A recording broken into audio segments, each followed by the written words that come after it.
Hello, welcome to Gemstone Tarot, July the 3rd, 2025. I know, I'm going to the gym with the boy soon. He's going to show me his routine. Yes, I don't know how that's going to go. I don't know if it's some kind of weird rite of passage. And if it is, I don't really know what that rite of passage is. But anywho, the boy is going to be showing me his gym routine.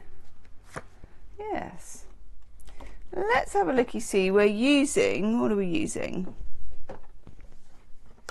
The Nightshade Tarot today, which a particular favourite of mine. I kind of use it a bit in the monthly readings. And do check out your monthly reading. They're coming out. They're nearly all out. They're getting there. It's in the description box below. There's like a playlist. That's the word I'm looking for. It's still very hot here, by the way. My brain isn't working. And also check out the love reading. Love reading is good. Love reading is also in the playlist. Okay. Ooh. That's interesting.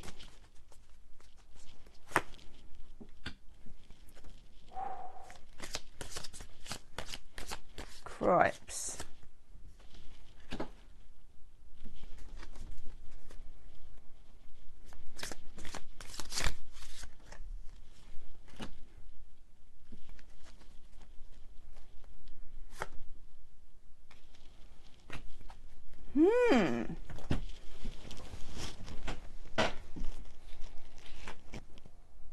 Hierophant in reverse.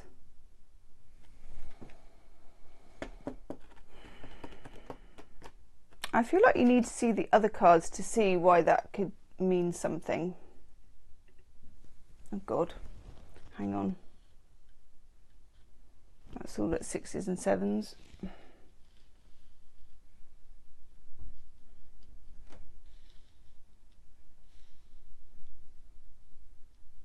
Okay. When we get the Hierophant, there's something here about higher knowledge. And it can sometimes be our own higher knowledge, you know, how we know what to do, how we get our wisdom, where that comes from. When the Hierophant is in reverse, this knowledge isn't the best way forward, or it isn't available to us, or we have to almost go against our own grain. It's a weird energy. So what worked before may not work now. What you learned from the book may not play out. What you think is wise in this situation, in any other situation it might be wise, but in this one it's not going to butter the parsnips, as my mum would say. Okay.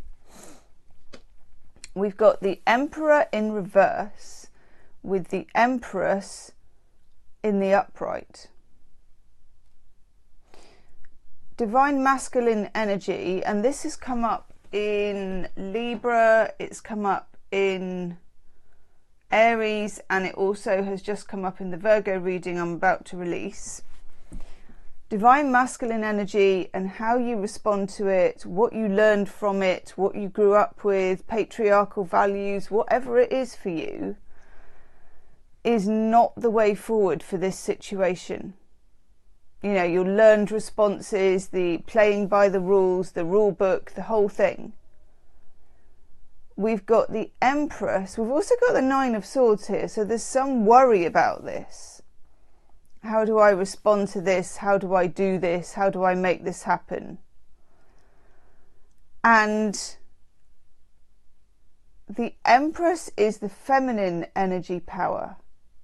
The mother of the tarot, the father of the tarot. This is about being in the energy and not really acting in the energy or trying to do anything, because some of the information you have or some of the parameters of the situation are just not right or available to you.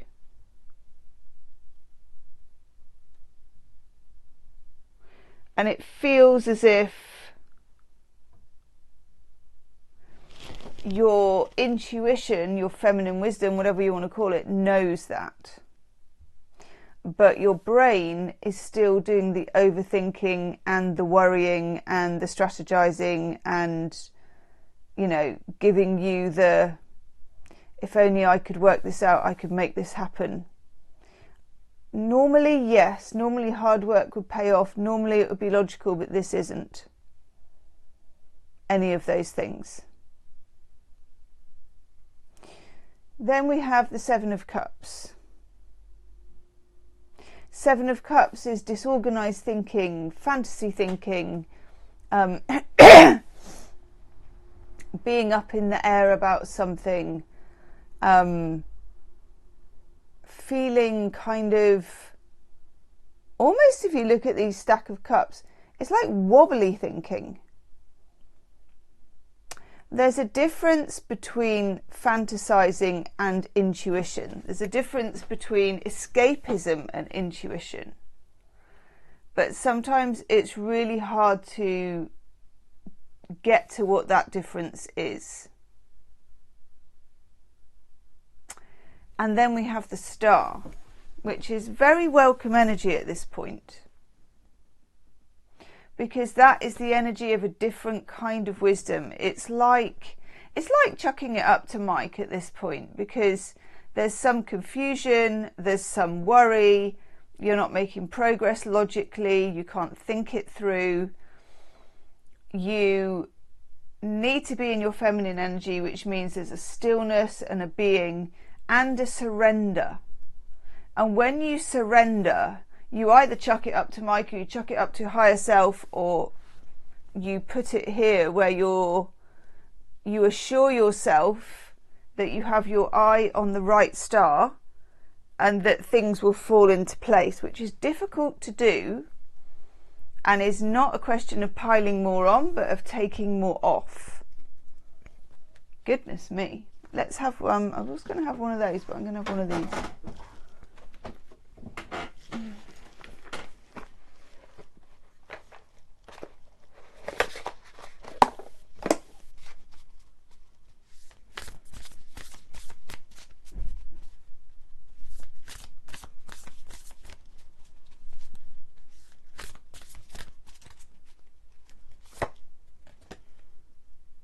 Yes!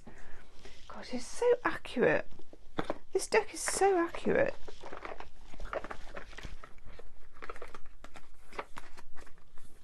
This one. Shaman's Dream Oracle. God. Actually, yeah, I will. Has a very good book with it as well, which I'm about to get out.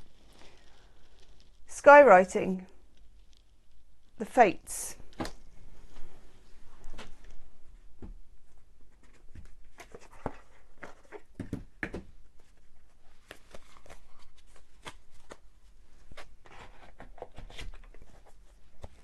Okay.